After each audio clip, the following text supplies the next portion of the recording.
Just giving them the business.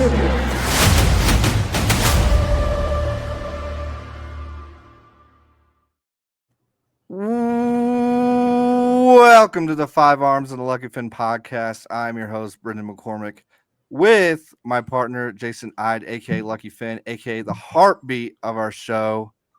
And Jason, we have a pitcher from DFW in the building with the Rangers organization, Luke Savage. Give it up for him, guys. Yeah, Luke, welcome. Thank you. Excited to have you on, Luke. Excited to talk some ball, brand building, and what it's like to be a minor league pitcher and on the come up. Real excited to get it started with you. Let's kick it off, man. Obviously, you're from the DFW area. What was it like growing up there, and did you find baseball right away?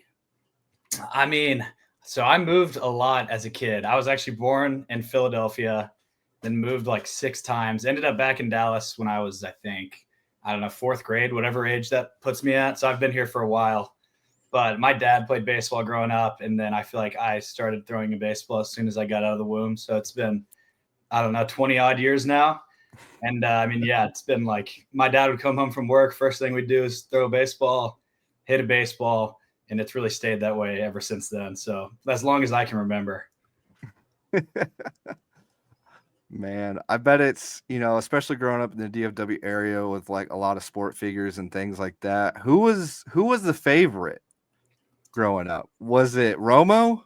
Oh gosh, I'm gonna get hate for this answer, but I know. Yeah, I was like the biggest Odell Beckham fan in the world. Oh shoot. Yeah, so I know it's like Giants, not a Cowboys player at all, but it was just something about it, and I was like, I was a slot receiver, just trying to be out. That was like what I wanted to be. At recess, it was every day. Hey, throw me an Odell, and it was like it was the whole thing. He did the custom cleats. I was like, I got to do the custom cleats. He did the rolled up socks. I didn't go with the hair, so that would have been crazy. But yeah, it was OBJ. Man, I think that's also surprising being born in Philadelphia too. It's like you got the whole division against you. I picked like the only villain that I could pick from where I was from. That's funny. Jason, being an LSU alum, loves that answer. Oh yeah, I love Odell. Love him. Shout out Odell. Obviously, the epic one-handed catch, and he cashed us in on our Super Bowl bet. Sadly, he obviously got injured, but what a season for him, man. What an answer. I did not. That's a curveball, Jason. I would have not guessed that. It's funny that you bring up Odell, because if you watched Sunday Night Football last night, they had the one-handed catch in there, and then they were comparing it to the Odell catch. I know. It always is. It's always compared to always. The catch. Yep. I think it always will be, but I don't think anything will ever top I'm with you. Catch. I don't think it can. And Collinsworth talked about it, right? They called that game. He was even saying like the hardest thing about it was he's getting pulled down. He gets a flag. He finds a way to get both feet in, falling backwards. Like it's just every variable was against his ability to catch that ball, and he did. Yes, insane. Still to this day, insane. The only catch that I've been able to put a finger on it that comes close is probably the Indiana catch with Omar Cooper in the back of the end zone when everyone's pushing against him, and somehow he gets that last foot to touch with the ball handle. Like, I'm a big Hoosier fan, so just had to shout him out real quick. That's the only thing I can pinpoint. You got to. You got to. Catch. But yeah, it's the only thing I can pinpoint on that. Odell's a heck of a player overall. But I mean, who was your biggest baseball influences growing up? Definitely my dad. I know you said you're from Lubbock. My dad played at Texas Tech. He was a shortstop. Okay. Yeah, his claim to fame is that he never played, but he played catch with Tadlock when Tadlock was the starting shortstop. So I would have never ever guessed that. Wow. Yeah. That's awesome. So my dad, like we did everything together. He was my coach till I was, 13 or 14 in travel ball.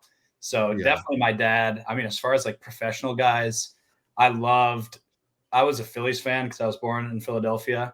Mm-hmm. And so I loved like Ryan Howard, Jimmy Rollins, Holiday, like Cole Hamels. That whole team was like my dream team. So Oh man, our David. I was just about to say David would be so sad he's missing our buddy David. He's on here with us normally, but he didn't make it tonight. He's a big Phillies fan. Same era. Yep, that was a special era. I'm gonna clip it though and send it to him, and he'll probably smile really big because that's his team of all time. For the Phillies. No, he always likes to rub it in my face because I'm a Cubs fan, Luke, and historically we have been bad for a very, very long time. So, it's but trending. We are trending, and I hold 2016. I was gonna say that's a pretty special one. So. Pretty close to my heart. That was probably one of the best World Series, not just because I'm a fan. I might be biased, but I mean, just Game 7 and everything. I'm with you. Yeah. No, that game was. It was just historically. Game 7. Yeah, it was. I can still remember where I was when that game was going on, and I'm not even a Cubs fan. Yes. He's the opposite. He's a Cardinals fan, Luke. Yeah. Oh, hey, so that means we have some Rangers beef. Yeah. Oh, yeah. I mean, even though as a Phillies living in Dallas at that time, it was like heartbreak to see those games. Yeah. And then living here, my wife is from Texas, and so we've adopted the Rangers as my regional team, obviously, because we live here. So I'm actually wearing a Rangers hat. So it was good to see them win the World Series, so we get a little get back, right? It's like you can. It's like Brendan with his Cubs; they get over the hump and they win. Now you can get off that curse and feeling like you're let down every year. Man, there's that Rangers team, man. I've seen some cool edits, and I'm just like, I feel for that team every year. Something about them, man. I know most. I'm not even a huge Rangers fan. Like the way they lost, it was devastating. Game 6, Game 6 they had them on the ropes. I know. I'll never forget. We were at my friend's house watching the game, and it was like it got to the point where we were like, we should go to Dick's and like be ready to get the shirts when they win the World Series. Like we weren't saying it out loud, obviously, to jinx it, but that was like, maybe we should be ready to go. Yeah. The catch against the wall happened, and it was just I'll never forget. You mean the non-catch? The non-catch, I should say. Yeah.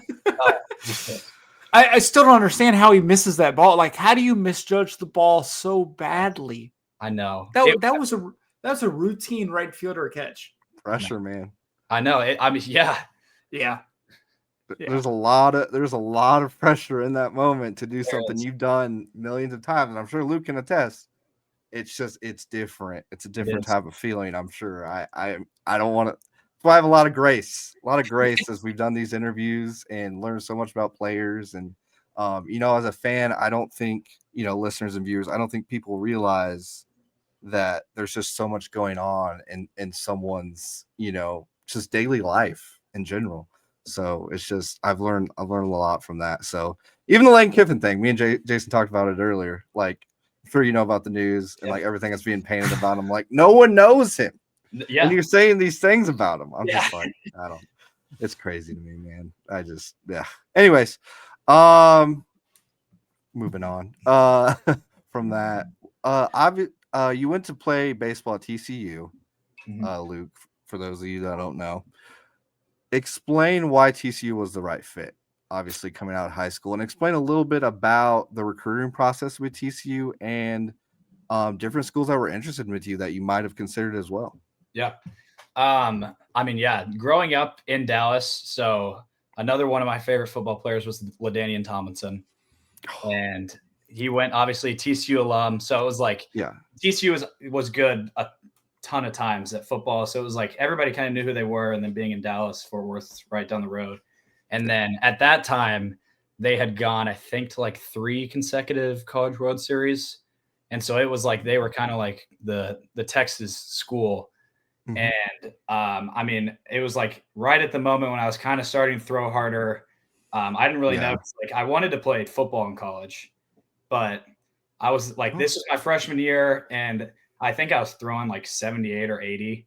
And so baseball was kind of like back of the mind. I obviously loved the game, but it was just like, all right, 78 to 80 is not going to cut it. Yeah. So, I was training and everything, and then kind of just like through some training, and then that next fall I hit 90, like kind of out of nowhere. Oh, wow. That's a big jump. It was a huge jump. And like I was training at awesome DBAT facility. They had like some super good kind of like technology driveline stuff. And so that helped a ton, but it was definitely a surprise. And so I started to throw a lot harder, and that was like, all right, baseball is definitely probably like the road I want to go down. And so I started looking at schools. I was looking at schools kind of all over. I looked at like Stanford, Northwestern was one. I wanted to go to Vandy, but they had like 20 commits already. And so it was like, all right, that's probably not the smartest decision. And then I went to a camp at TCU, and I think I hit like 91 or 92 for the first time. And they came in and offered, and I was like, all right, this is kind of everything I'm looking for, like small school, but still like big school vibes. Like football games are going to be great. I mean, obviously like a great baseball program, coaches were great. And that was kind of made the decision easy. Wow. Luke, with those schools you named, it sounds like education was a big factor for you as well. So you want to tell us a little bit about what you studied? Is that something that you're looking to, get into post baseball? And is that something that, you think about a lot? Yeah. I mean, I think my parents wish I thought about it more often because I still have not finished my degree. But yeah, I mean, I loved school. I always would be the one that would like probably try a little too hard in school to make sure I got good grades. But I studied kind of all over the place. I think I switched majors like 3 times. I went in mathematics. I did too. Yeah. I did as well. Don't worry. Well, that makes me feel better. Yeah. I switched 4 times. So that makes me feel a lot better. So, I mean, I went in math, and then I changed to economics and graphic design, which I know are like not compatible at all, but I wanted to do both. And then baseball was just like taking up so much time that I needed to narrow it down. So I went political science and economics. And if baseball didn't work out, I wanted to go to law school. But now that baseball, like I've been in the minors for a few years, I'm like, man, more school than I need to get a degree. Just doesn't sound like the best, but we'll see. We'll see. It's like one of those boats where. Go ahead. I was going to say, it's one of those boats where people say, once you leave, you'll never want to go back. So it's like, finish it right then. I'll say too, you can always go back, but it's hard. Yes. It's very hard to go back and have that ability. I did. Okay. I actually dropped out too. If that makes you feel better, Luke, I dropped out for a year and then went back. So, and finished. It took me 6 years. I had 2 victory laps. I like to tell people. Let's go. So just gotta, I feel like everyone has their own pace, especially with school, and you're chasing a dream right now. And so, school, it's always there. Yes. It'll be there. Yep. Yeah. And it sounds like with you changing your major, it sounds like, it gives you more time to think about really what you want to hone in on. So absolutely. You don't have to spend a bunch of money. Yes. I didn't tell my parents that. I want you to guess what I graduated with. You'll never get it, Luke, but just give me a guess what you think I graduated in. Oh man. If I'm never going to get it, it's gotta be something just like I'm going to guess. I don't know, because I'm trying to think of something that's unrelated to everything we're talking about. It starts with an O. Okay. Starts with an O. Yeah. I don't think I really know, you don't but know. I have a guess. Like orthopedic something? I don't know. Organizational leadership. That's what I thought it was leadership something or other. Don't use it. I would not have guessed that. Yeah. Yeah. While we're on the topic of education and how that fits in with the money and situation, talk a little bit about how baseball scholarships work, because they're really different from other sports, and that's something that people probably would be interested in hearing about. Yeah, I know. Like, I think things are changing pretty much every year now with NIL, and they're making new rules. Yeah. So I don't even know. I think it might be a full scholarship sport now, but I'm not for sure. So don't quote me on that. But back when I played, like it was like so long ago, but it was 11.7 scholarships for the whole team, and the team could divide that up however they want. So it could be 11 guys on full scholarship. I mean, no team would do that, but it would pretty much end up being like a lot of guys would be on 25% scholarship, a lot of walk-ons. Like even the guys that probably deserved a scholarship then would be walk-ons just because they didn't have enough to hand out. And so like it would be, if you were like a big time recruit, you'd be getting 75% of a scholarship probably, which at a school like TCU is a ton of money, but you're still paying a ton of money. So like TCU would always they'd be like, you need to make sure that you're studying SAT, getting good grades, because we need as much educational help as you can get, just because it's so expensive and they can only give out so many scholarships. So I know football, like they have, I don't know how many, 100 and something scholarships, and then basketball's all for rides. And so baseball, like everyone thinks that just because you're going to school to play baseball, it's paid for. But back then it was very much not paid for. And so now with NIL, I'm sure you guys are probably making, a buttload of money. But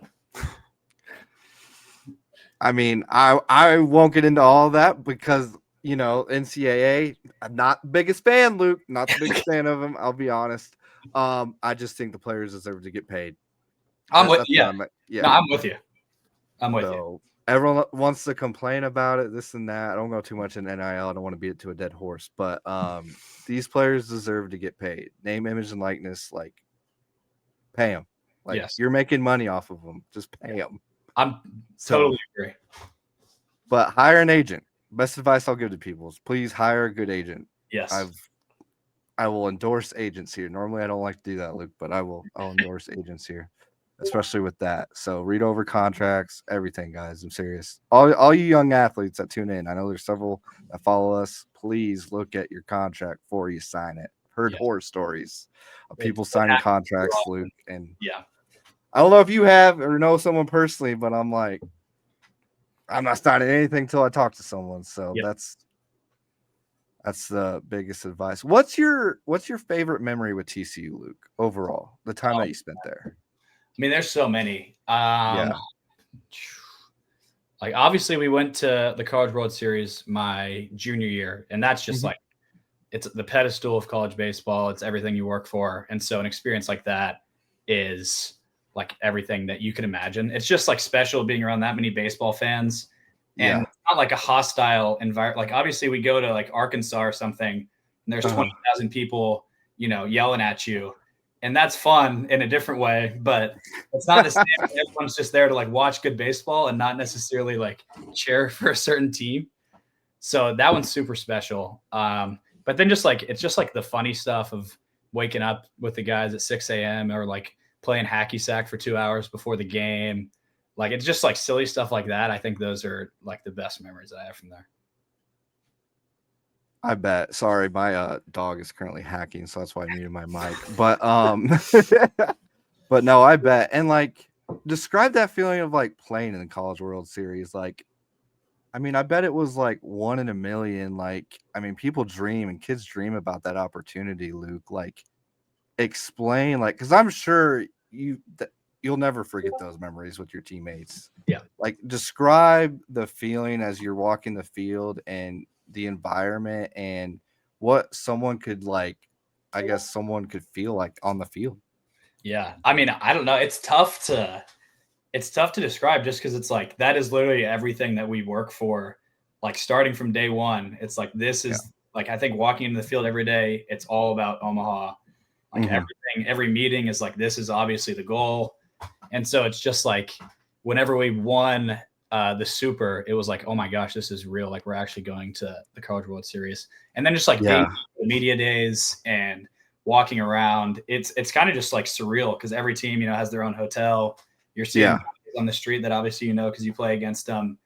But it's like that people always said, like guys from TCU that played in the World Series before we were there, they're like, you walk around and like everyone knows who you are.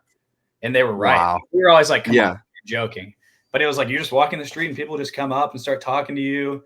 Like, you're walking a chair outside of the stadium. And like, it's just that cool because everyone is just like such a baseball fan. Yeah. It just makes it so special. Was there any sorry, go ahead, Jason. I was going to say, does the tournament ever feel like it took you back a little bit to youth tournaments when you'd see everybody that you always play against? You play against them last tournament, you play against them here, and it's like just a constant, games are constantly going on. Did it ever feel like that? In a way, just with like a lot more nerves, but like same feeling. But yeah, not totally. What was who is the funniest teammate? Oh man, on your guys' team that you had? Funniest teammate, and why? Oh gosh, Funniest teammate. There's one, his name is Jax Traeger. He's at Rice now. Okay. He just is like the most unintentionally funny person. Like I think we all know somebody like that to where like they're just not trying at all. Yeah. Say something and it's just hilarious. And those are the funniest people. Exactly. And yes. we called him the Grill Master just because like his name was Traeger, obviously. And so he was trying to get Traeger NIL deals and he loved Arby's. Like that's just like funny things about him. But he was like, we would play hacky sack and he would just get out in like the funniest way, or he'd get somebody out in the funniest way. And it would just be like the most casual thing. He's hilarious. Did he ever end up getting that Traeger deal at all, or did they ever respond? But hey, there's still time, so let's get it. Always time. There's always man. time. I'll clip this and tag him, and hopefully we can get him that NIL deal. I love doing that type of stuff. That's funny. Obviously after TCU, you don't play your senior year, and you enter the draft, correct? Yes. Yeah. You enter the draft, and then you get drafted by the Rangers? Signed. Yeah. Signed. Undrafted signed. Yeah. Undrafted legend. Okay, I love it. What was the feeling like of getting that call? Yeah. I mean, it was like mixed emotions because obviously I entered the draft thinking I'm not coming back to TCU. Mm-hmm. And then like go undrafted, thought I was going to get picked. Didn't happen. Yeah. And so at that point I was kind of set on like, okay, like I'm going to go back to school, whatever. It's a little disappointing, but like, I love TCU. It's going to be great. And we're going to get drafted next year. And then like I had my number with my agent because I don't know like how many people know how baseball works, but it's not like I know y'all do, but it's not like NFL where it's just like, all right, you're picked here, you get this much money. They can really give you however much money they want, and you can decide if you want to sign or not. And so I had my number of what I wanted to sign for, and the Rangers called saying, we'll give you what you're looking for, and we'd love for you to, come be a Ranger. And that was that. Man. Luke, you mentioned that you were expecting to get drafted. Is that something going into it? People are in your ear telling you, teams are talking to you about that? Like, is it all the above? How does that work? Yeah, all the above. I mean, like agency will tell you they're doing a majority of the talking to teams. And then you'll have like regional scouts. Like obviously the guys that are taking day one or high day two have like the big cross checkers, and I'm sure like GMs maybe are reaching out to them, but we'll have regional scouts, and then maybe like a few higher guys will reach out saying, this is kind of where we see you. And then they'll ask a few questions. So you kind of have like an idea, but it's just also dependent on, cause like there's so many scouts all over the country that put in different guys for who they think the team should pick. And so it's like, if the draft goes a certain way for an organization, then they might end up changing like where they see you. So it's all like totally different than a lot of other sports. So I didn't end up getting picked, but yeah, I thought I was going to. There's also so many rounds, right? It's like it feels like it's never ending at times. Yes, it does. Is the only way they broadcast the MLB Draft, guys, is that only on MLB Network? I think so. They do from my past, it's technically through the MLB Network, but after a certain amount of rounds, it's all just done audio, and you can listen to and all it is, Brendan, it will be like, pick round 12, pick 200 and blah, blah, blah. Cincinnati Reds, pick blah. What type of, that's so disrespectful. And then it just goes to the next one. 1 minute. It's very different. Yeah. I'm going to call the MLB out on that. That's terrible. Yeah. And it's like in the middle of the day, in the middle of the week. It's like I would have it on in the background while I'm working, and it's like it just start here, like you were saying. It's like every minute you're just hearing somebody's random's names called, and you're just listening for certain people. Probably, I mean, that's what I would do. I'd be like, oh, I'm expecting this LSU guy to hear his name, and when I hear it, I'll go see who it was. But most of the time, it's just going on in the background. Yep. What type of program are they running? Good Lord! I mean. They used to have over 40-something rounds, and they've slightly cut it down. Yep. I mean, you'll see I remember probably like 5 or 6 years ago, I was watching a game. Guy came out of the bullpen, and they're like, and he was drafted in the 46th round, blah, blah, blah, a round that doesn't even exist anymore. Like, if it wasn't for him getting drafted, we may not even be seeing him today. But I mean, at least the NFL draft. I'm gonna go with this. The NFL draft is what? I don't even know how many rounds now. Is it 12? Seven, I think. It's 7. What? It's been 7 I for don't so know. long.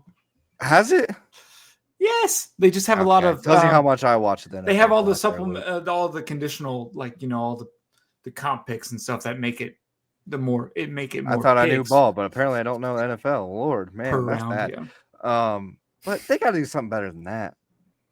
Come on, audio. I know. I'm with you. Like that's.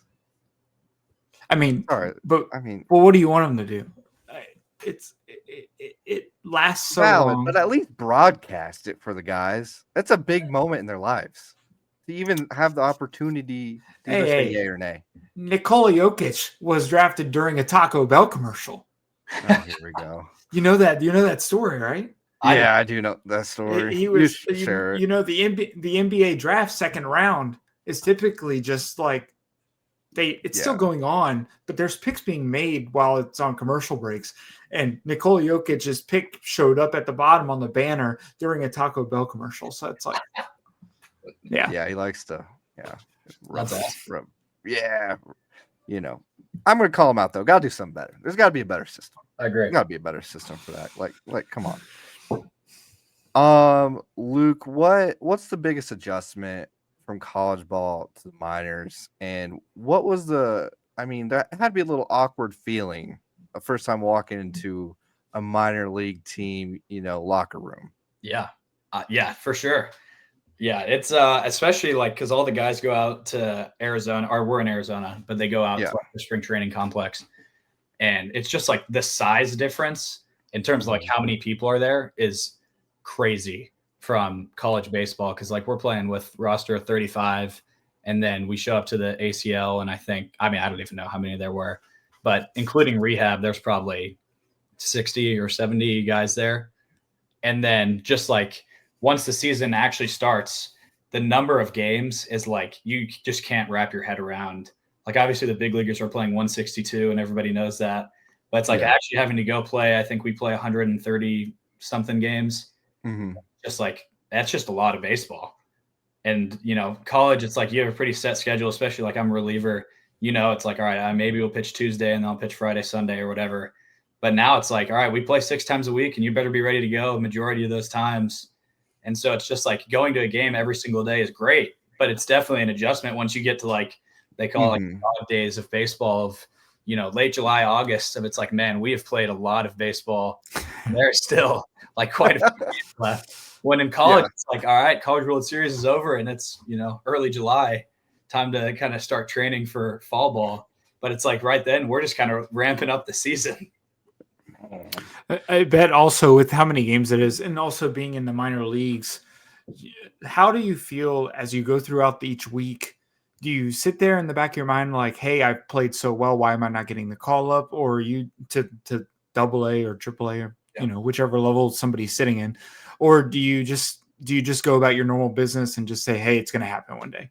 Yeah. I think everyone likes to say you're not thinking about it. And obviously that's the best thing to do, because it's just out of your control. You can only perform so well or try and control those things. But it's hard not to, because obviously it's your job. That's the goal, is to end up climbing levels. And so it gets to a point where it's all right, I feel like I'm performing. Why am I not getting a call? But especially I think my first year was a lot like that. But then it gets to the point where it's just all right, I'm getting myself worked up for no reason. And at this point, I might as well just either keep working or staying healthy or whatever it looks like, trying to make adjustments to be better, because that's really all that I can focus on. And if I keep on just pounding my head against a wall of why am I not getting called up, it's that does nothing for me. Right. Yeah. And also, it's as a reliever, right? I'm assuming you probably focus more on 3 pitches starting there, and that's where you're rolling with. Do they give you recommendations on what to work on to move up, or is it more hey, you just got to be better?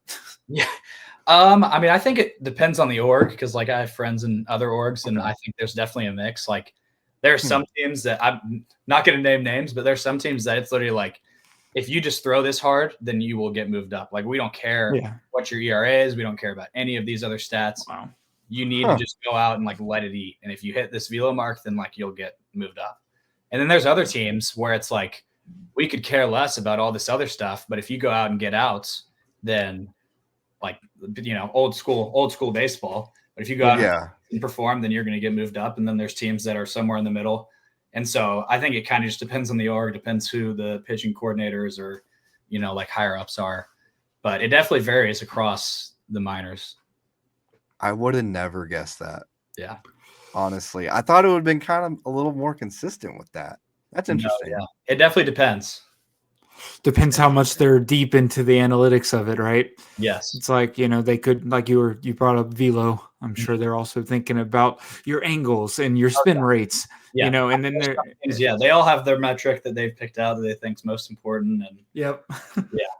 I've read a book about the Pirates organization from the 2014 season where they made the playoffs. Yeah. And the biggest thing that they were looking for is the catcher's framing and can the pitchers get ground balls? Can they get outs? Like that's and the biggest ground ball pitch is obviously your cutter and two-seamer from a fastball perspective. So the more guys that we have throwing two-seamers and cut fastballs, the more likely we're going to get ground ball outs. And that's the way some teams think. It is. It's pretty crazy, especially, and like, I'm not the biggest fan. Like, I think analytics have their place and obviously they're super useful, but I'm not like the biggest fan. But I think it's funny because like my favorite baseball movie is probably Moneyball. But like, I hate the way that has like kind of pushed baseball towards. So it's like this weird thing of like, man, that movie's great. But it's like, man, all right, analytics, they're great in its time. But it's like, if somebody's going out there and doing well, then it's like, they're doing well at the end of the day. So yeah. My background is in analytics actually, and Brendan and I have this conversation all the time. And I always say, look, I can look at it objectively, or I can look at it just from a numbers perspective. Yeah. And even I have like fits with myself. It's like I can find something that says this is what the answer is on the computer, but I can get it's like the eye test. The eye test still matters. Like there are situations a computer cannot determine every variable. Brendan was talking about earlier about humans. Humans are humans. They're not. This isn't a bunch of robots going out there and doing this. And you brought up Moneyball. And have you ever seen Trouble with the Curve? I've not. Okay, so Trouble with the Curve is with Clint Eastwood. Okay. I had never seen it until my wife told me, and I think that's funny because she's not even a big sports fan, and I am, and I had never seen it. It's a baseball movie though, and it's great because if you like Moneyball, Trouble with the Curve is like the opposite. It's from an intuition perspective. It's the one of the lines he says is like, these computers are taking us to the next level. That's where everybody's following. It's like the computer's not going to be able to tell you if a guy can go 0 for 4 yesterday and then come back today like it never happened. Like those kind of things are just it's very contradicting. But I love both movies equally. So okay, I'll have to give it a watch.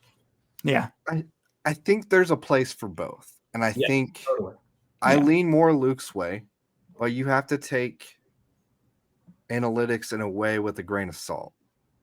Yes. And what I mean by that is like you have to have the human eye test. You have to have that.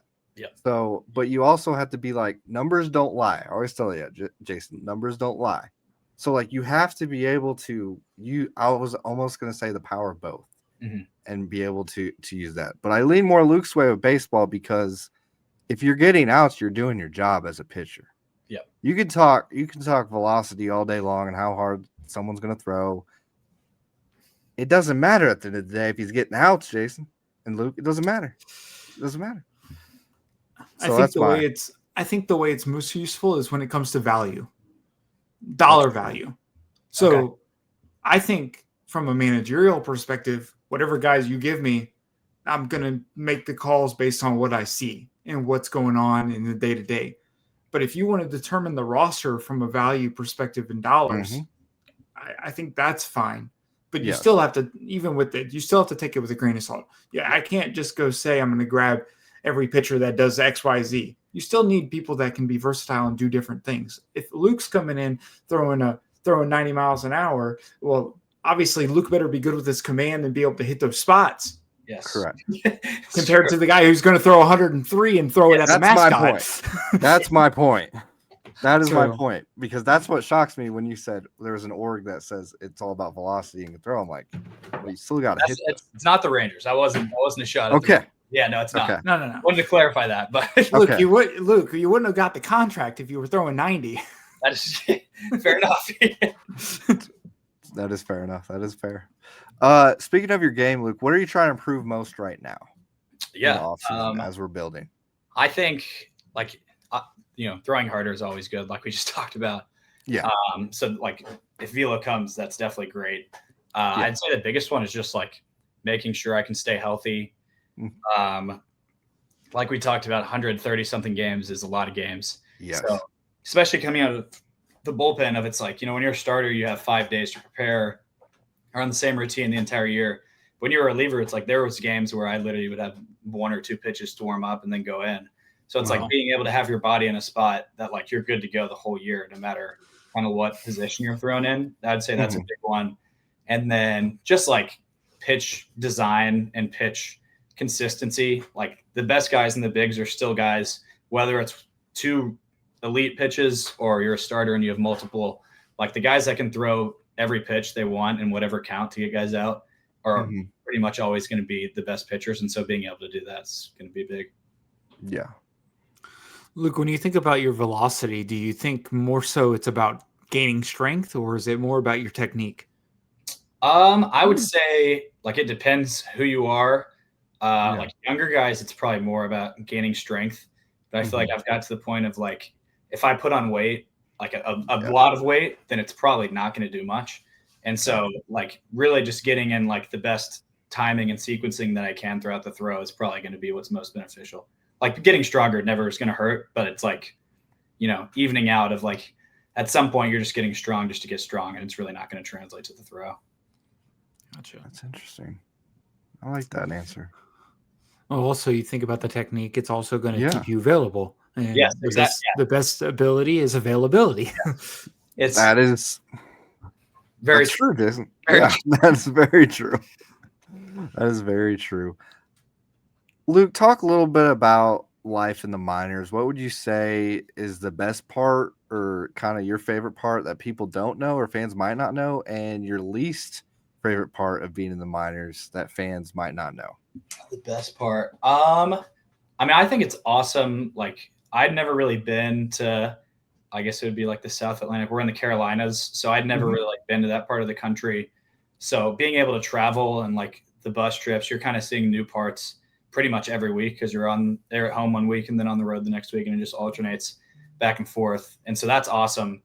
Like getting to play baseball for a living is obviously like the dream. And so like I literally just wake up, eat, and then show up to the field and work on baseball. And like, that's awesome. And like the guys, the Rangers have like an incredible group of guys. Like my roommates have been incredible every year. So like that, we'll go golf every Monday as a group, which is our off days. So that's like, I think times like that is like, really special. And then obviously just like getting to pitch in front of cool crowds and against the best talent in the world is pretty special.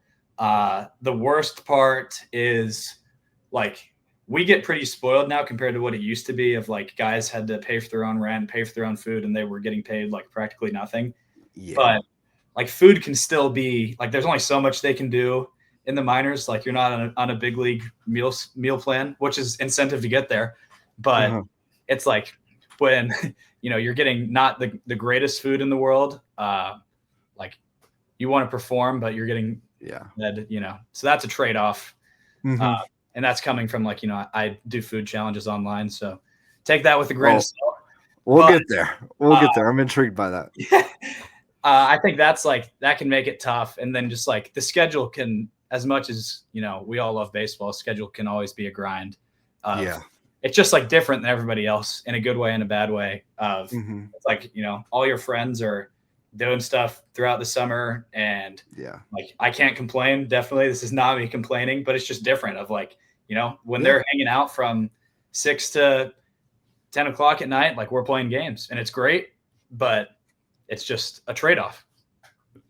It's It's a big sacrifice, right? I think people don't think about that. It's like you can't be with your family. You can't go to certain weddings. You can't. There's a lot of things that you have to miss.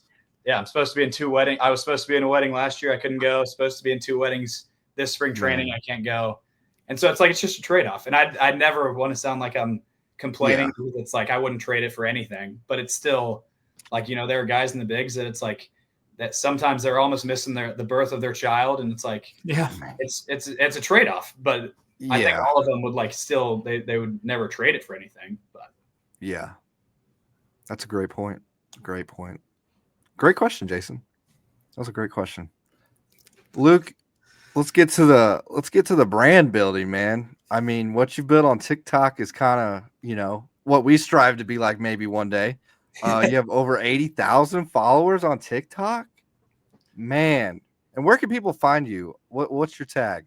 Yeah, I think on everything it's LukeSavage.13.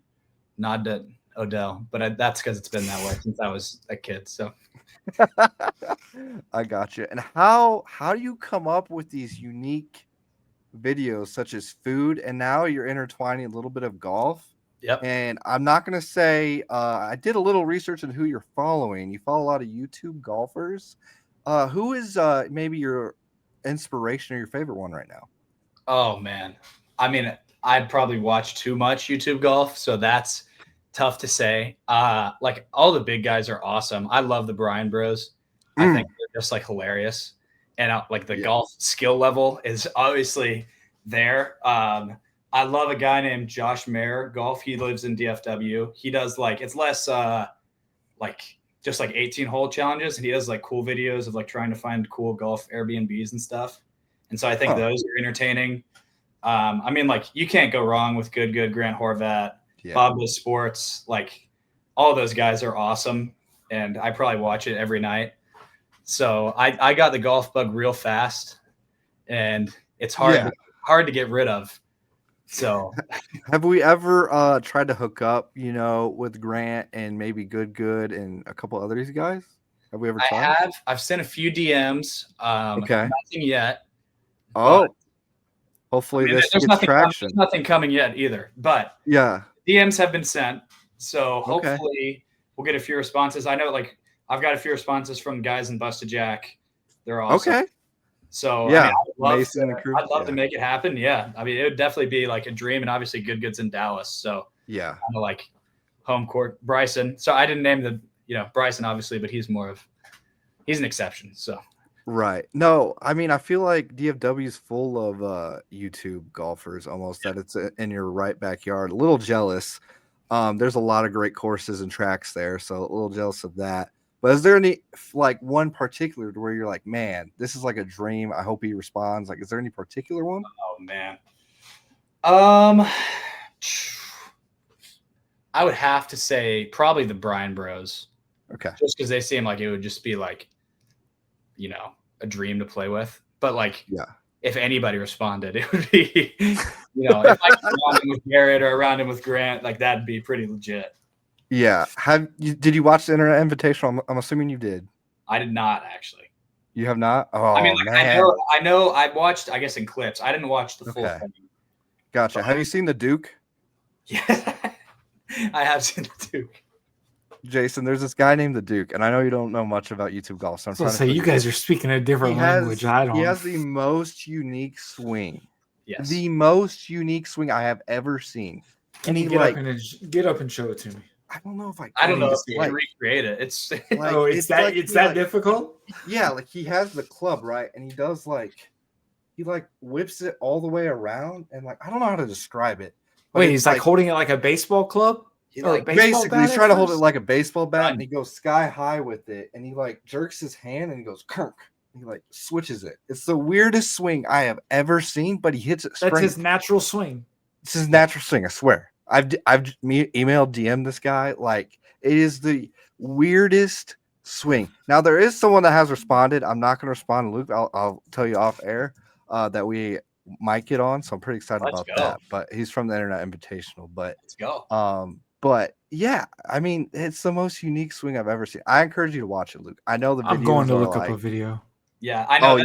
They're just 3 hours, and so I would put it on, and Yeah. But like I saw all the drama and like, I mean, Brad's a stud. So that was pretty insane. Yeah, no, Brad is I know he doesn't want to like try to go pro again. I know. Because he's been open about it. But man, just like It'd be it's special. there. Yeah, no, the skill levels for sure. He could compete at the highest level. It's just I've never seen. He's not an amateur golfer. I don't know what to call him as Jason's watching the Duke videos. See what I mean?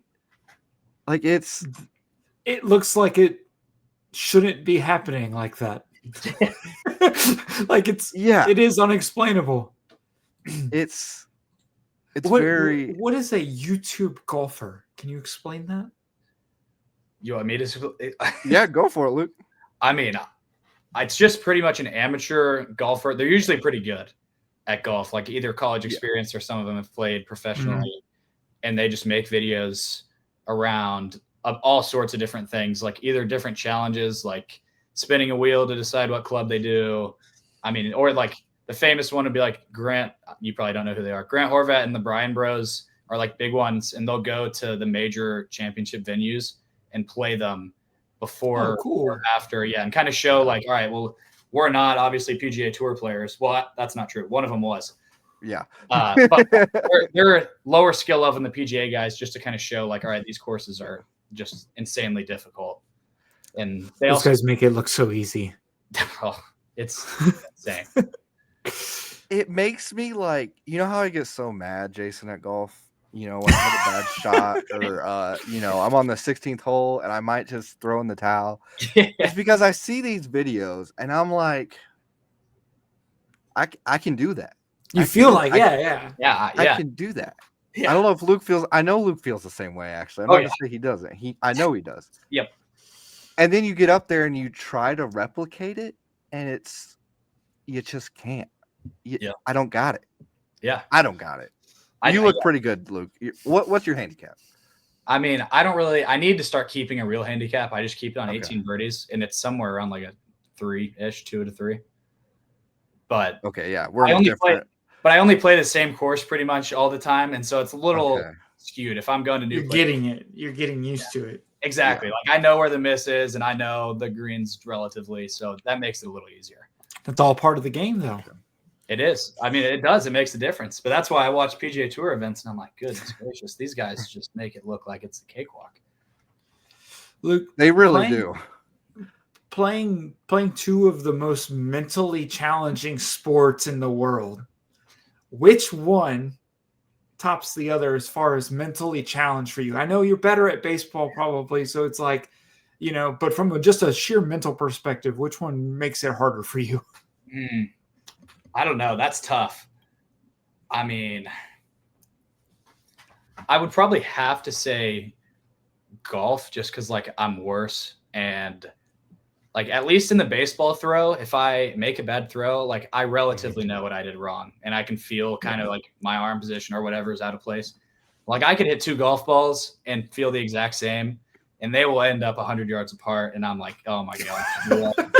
Did I just and so then it's like, and then you'll be on the range and you don't want to say the F word of I figured it out, and you go to the first hole and you did not figure it out. But it's just a roller coaster. But there's nothing like I think a pure golf swing of like when you hit the ball exactly how you want to, there's no feeling like that. No, it comes not very often, so that probably. Do you remember when I said this, Jason? I think it was maybe the 12th hole and we golfed in Oklahoma. And I said, yep, that's the reason why I'm coming back next time. It's always one shot. It keeps you going. It really, I know you hear it, Jason into golf. You hear it, yeah, the sound, the ball flight. You have to learn how to do that. You could still grip it with the other, right? Partially. No. Look. So he's the lucky fan. That's how I played baseball as well. Yeah. And so for me, but I wasn't very good. But obviously baseball bat, I'm just holding it like this, swinging lefty, top hand is more of control, right hand's more power, but I'm not going to get that power. I know, I'm just worried about making contact. Yep. Golf is different. You got to do. Hey, you just saw the point swing. down.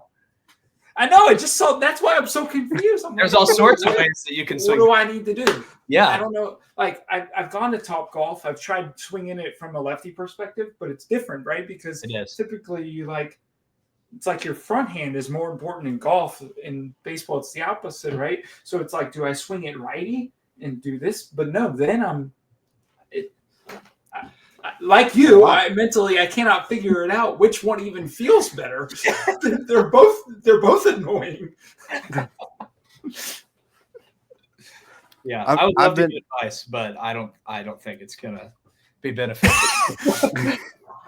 I've been trying to get Jason into golf, and it was the last time we golfed in Oklahoma for his bachelor party, and he did he hit the ball straight, Luke. It didn't go very far, but he hit it straight. I said that's half the battle. I was going to say do that better than me, so we'll take that.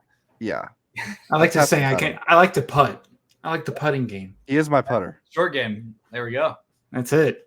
I said, hitting it off the tee, no. You're not even going to happen. Scramble guy. Yeah. Great scramble guy. Because I hit my wedges so well, Luke. It's probably the strength of my game. I don't know how. Don't ask me how. I need to talk to Bryson about it. You don't even know how. I don't know how a hammer can do this, but I'll be like 100 yards out. Yeah, I'm going to put it right there. And honestly, I'm pretty consistent, good about it. But the driver and the irons and everything else and the putter, just all over me. Nothing. It's bad. It could go left with my driver. It could go right. Same. And then it goes straight. I'm like, okay, I don't know how to do that again. But I wish I could do that again. Yeah. As I say, it sounds like that's what Luke was talking about, right? It's like, yep, I could swing it twice the same way, and it's like there's nothing that makes sense of what I did differently. No, I wish there was. How involved are you with your editing and your creation of your videos? Is it all you? Yeah, all me. Wow, that's very impressive. Thank you. Bringing that graphic design work into it, right? I know. It's very impressive. Now, you created several videos many years ago, Luke. I did. You were into hydro dipping? I was Explain that a little bit. Yeah. So back in high school, this kind of gets along the Odell thing. Like back when he did the first Joker cleats. Yeah. I don't know if you guys remember those, but he kind of started like the custom cleat thing. Cool. So cool. And I'd been like into art when I was a kid, and I loved shoes. Like my mom used to take me to the mall at like 5 a.m. to get like, the KD special. Oh, you were one of those guys. I was one of those guys. Like sneaker. Did you have like a room full of shoes? I wish that I did. I did not. I'd get like a few pairs a year maybe, and it'd be like, this is all I wanted for my birthday or Christmas. But I'm not that way anymore. I don't know what happened, but me either. Yeah, I think it just, I don't know, it goes away. But yeah, I used to be like that. And so it was like my two favorite things. And I was like, dude, I could definitely paint shoes like this. And so I started a business where I would like kind of paint shoes for different people, kind of trying to get athletes. And then COVID happened. And I was like, all right, I'm bored. I love YouTube. Like I would watch Mr. Beast and all those guys. Yeah. And I was like, why don't I just try and do this? And to the avail of like 500 views, it didn't really work, but it did work because I started to learn how to edit, and like that kind of took me down the path of editing and all that sort of thing. So it did work, because I will say 500 views on YouTube is harder than you think, listeners and viewers. It is very harder than you think.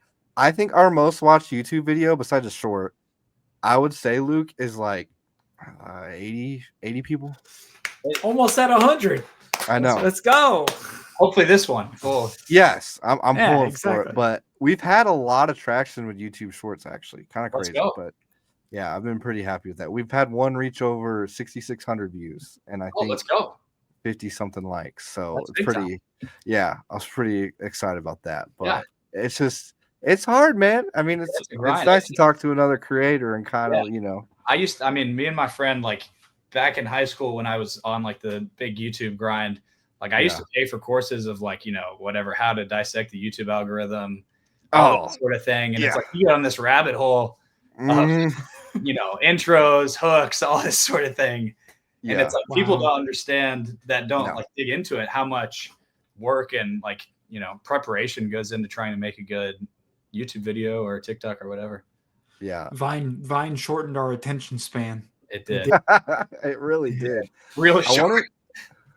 I want to say Mr. Beast 2 uploaded 3 years straight without having like any real like big traction, which I thought was interesting. I don't know if you've heard that, Luke, but I have. Yeah, no, I was a big Mr. And like Ninja, Fortnite was a big.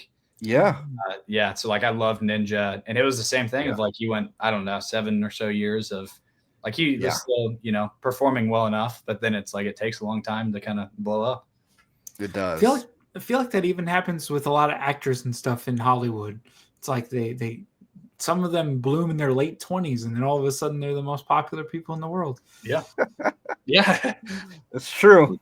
Luke, I have a question. You were talking about the painting of the shoes, and then you talked about YouTube. So I don't have TikTok. So you have to tell me, do you do videos where you actually like do the painting of the shoes in a video and show people what you're doing? I did in high school. So I used to do, I think, I don't know how many I did, probably 10 or 11. Now it's just like shoes just take so much time to where I would be spending like, 24 to 48 hours trying to design one pair of shoes. And so like if somebody wants to reach out, that's like, a big time. Like Bryson, I'll do shoes for you if you want. Oh. But now it's just kind of like timing wise, that's just a lot of time to put into doing one thing. Absolutely. Explain how you came up with the eating TikTok and video. I'm interested on how the creation of that came to be. Was it just like a YOLO moment? Like, hey, you live once, I'm just going to create this eating contest video, or like what? I mean, how did that even like come to your thought? I'm just curious. I know you love food, but I love food. When we were like, this is another YouTube kind of side edition. Me and my friends, when we were, I think like seniors in high school, we did a few that I'm not going to share the name of the channel because I don't need anybody to find it. But we did a few videos of like where we'd go out and just like eat 10,000 calories in a day, or like we'd go to the golf course. And this is when none of us played golf. Like we were horrible. And it'd be like loser of the hole would have to eat a hot dog. So I think I had like 10 hot dogs because I was just terrible. And so that's where like I was thinking about it. And I was like, how could I do this? Because I love like my whole TikTok is pretty much golf and some baseball. So I was like, how can I kind of tie this in? And I am trying to put on like a little weight for season. So I was like, all right, I can just basically just however many shots I shoot over par is going to be whatever fast food item people say. That's what I'm going to eat. And I did it today I need to edit it tonight and I'll post it tomorrow. And it was a rough one today. Oh no. Oh, no. It's a lot of food today. Give a little teaser in the YouTube world. What should I give the restaurant or should I give? I'll just say it was over 5,000 calories in a meal. Oh my God. Yeah. Yeah. So the weight gain journey is going well. So let's say, did you go to the gym after, or is that I did for tomorrow? So, okay. Yeah. But I mean, so it was not a reward. That's for sure. Yeah. It sounds more painful. That sounds more like a workout than the workout was. It might have been. Man, jeez, that's so many calories, Luke. Luke, I'm not a stalker. Not a stalker. I want you to know this. But I was looking at who follows you. Yep. And it's a very well-known pitcher in this world. Okay. Believe it's Paul Skenes. Yep. Explain the relationship with Paul Skenes. I'm curious of how y'all know each other and how this came to be. It blew me away. I was like, Brendan, he doesn't know him. He just likes his shoes. He likes the shoes. No, I played for the USA national team, like collegiate tryout. I think after my sophomore year of college, and Paul was there. Gotcha. It was after he was at like between Air Force and LSU. And wow. Yeah, I mean we hung out. Awesome dude. Obviously a stud at baseball. Yeah. So that was it. But okay, I just had to ask you. I was very curious on how. I was like, man, that's Brendan was really excited. He was really excited to ask that question. I mean, hey, Paul, he's an awesome, like as much as he's a great pitcher and he is an amazing pitcher, he's an awesome guy. So that is one person, Luke, where I'm like, I would love to just 5 minutes. Yeah. 5 minutes and just rapid fire and like I'm done. That's all I need to know. Thank you. That's probably all you can get from him. Well, I know he's very introverted and like I respect that about him because he stays true to who he is. Yep. And the media takes him wrong because I know how he is I'm an introvert myself, but it's just I just think he's a good guy and a heck of a baseball player. And like when it's like almost like, people love Michael Jordan because he's really good at basketball, right? I see Paul Skenes as this dominant pitcher who's been really good for, several years now, not just in the MLB, but through college and just dominant. I just like people who dominate, their sport. So I'm always intrigued, and he doesn't let anything phase him. He just stays true to who he is. You don't see him in the media too much about anything crazy. It's like he went out and pitched one of one. Yeah. He went out and pitched and got, one earned run, Jay. One earned run, Luke. Like that's one earned run and 10 strikeouts, and that was it. Yeah, it was a casual day in the office. Yeah, he just acts like it's just no big deal. So I just I respect that. So yeah, Luke. Speaking of Paul, since you know him a little bit, before he was at LSU, he wasn't just a star pitcher. He also was a catcher with Air Force, and he batted a lot. Hit a lot of home runs too. But when he came over to LSU and then became a star pitcher and then went number 1 in the draft, do you look at yourself and just say, what am I doing wrong? I mean, a little bit, or do you just do you watch his games and then just say, man, what can I take away from his game? Oh, absolutely. Yeah. I mean, I think he's like what we were talking about with PGA guys, to where it's like you watch and it's just like, dude, he makes it look so easy. Like, and obviously the guy works his tail off. Like everybody says he's one of the hardest workers in the room, and like he prepares like crazy and lives and breathes baseball. So like that obviously is why he gets to the position that he's in, and he's a massive human. So it's like he kind of just has all of these like amazing qualities that are working for him. But I mean, he's out on the mound and he's just painting, 98 to 100 wherever he wants to, and then he has 4+ pitches and off speed, and it's just like, what in the world? But like even at the USA trials, it was like he wasn't throwing as hard then. I think he was, it was still crazy. I think mid to upper 9s, but he would do that, and then he'd go out the next day and play first or catch. And I'm sitting there, I just threw like 1 inning the day before, and I'm sitting the whole game, and I'm like, what in the world? This guy just threw like 70 pitches yesterday. And now he's out there playing again in a different position and excelling at it. And it's just like, and catching's exhausting as it is. Like, oh my God. And he's not like, it's different when you're most catchers, I think a big catcher is probably like 6'3", 6'4". Like most catchers are not built like at 6. I don't even know how umpires would even see over him kneeling. He's just like, he's actually one of one. Like obviously Ohtani is one of one. Skenes, and he's just a pitcher now, but like even just to be able to perform like that at this age, in general, is crazy. Yeah, it's insane, man. Well, Luke, I don't want to take too much of your time, man. We'll wrap up here, but I want to do some rapid fire fun questions.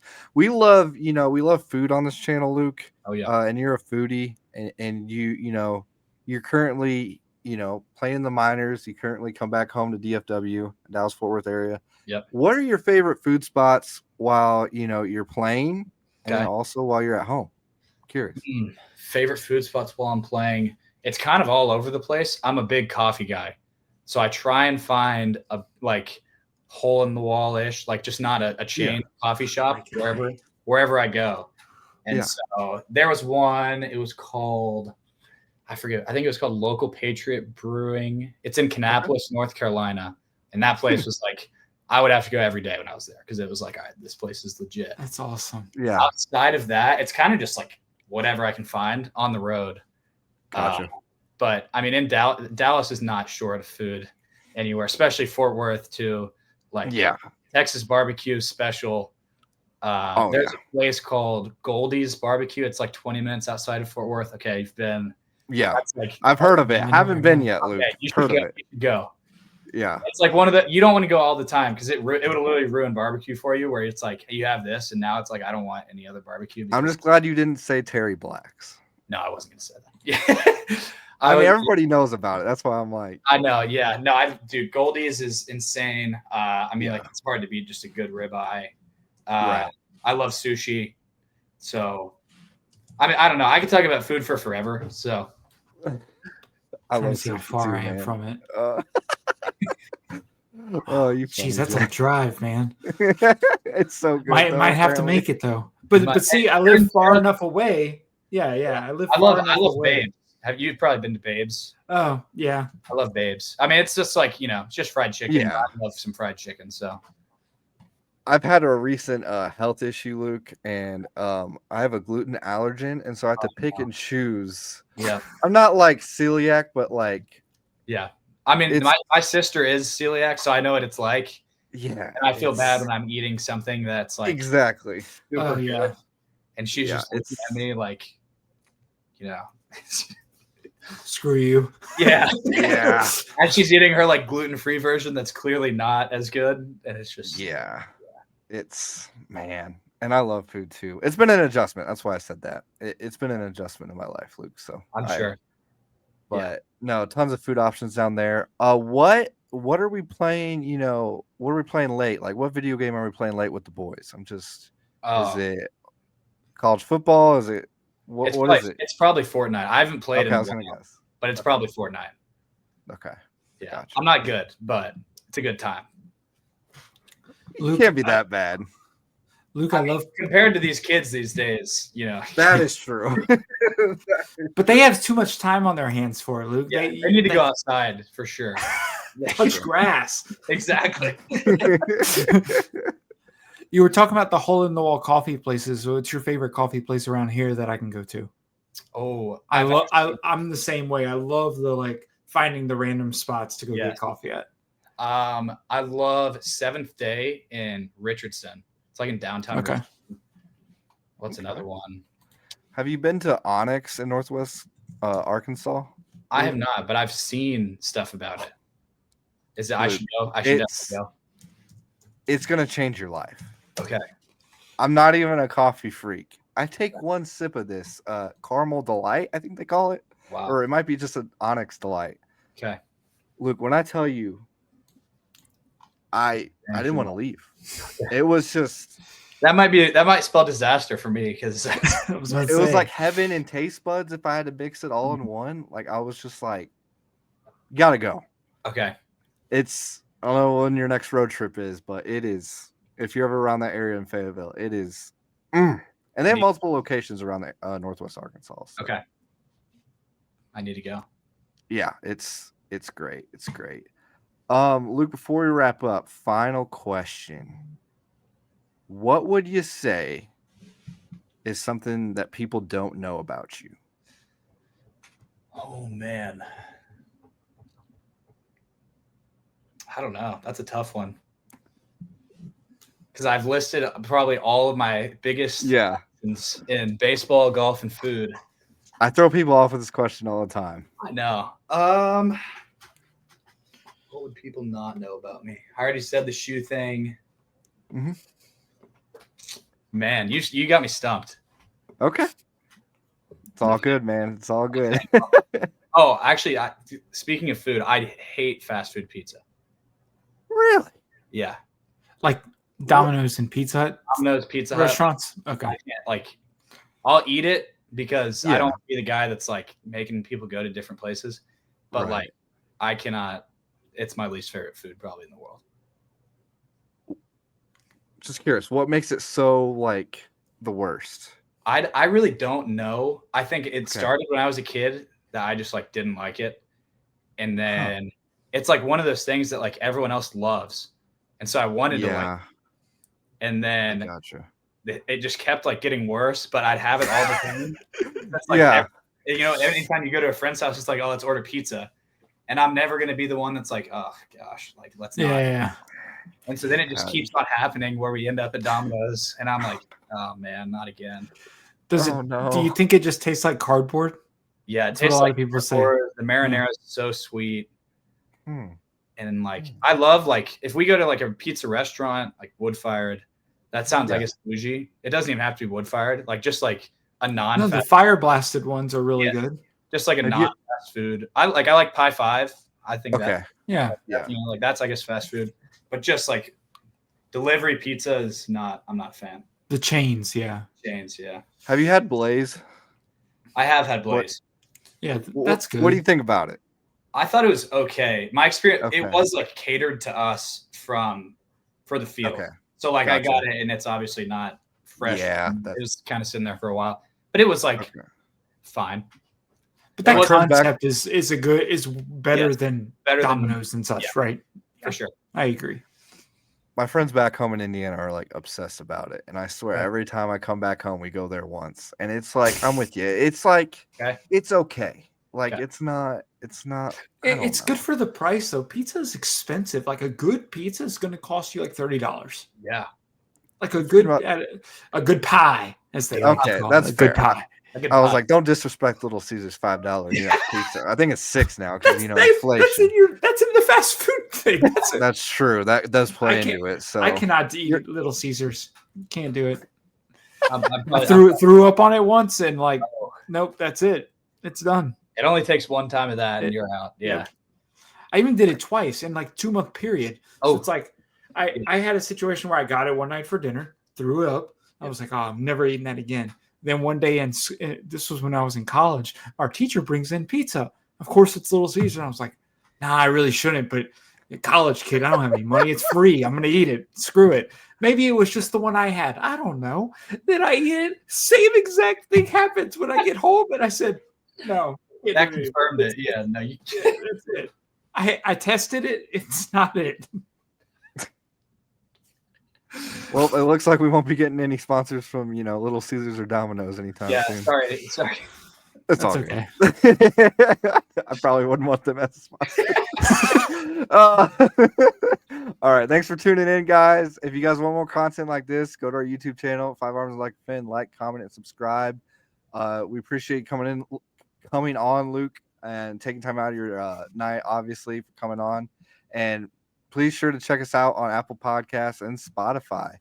So we are both live on that as well. And please check out the episode we just dropped with Lester Ricard. Check it out. And we drop new episodes Monday, Wednesday, and Friday. Thanks for tuning in, guys. We'll see you in the next one. Peace.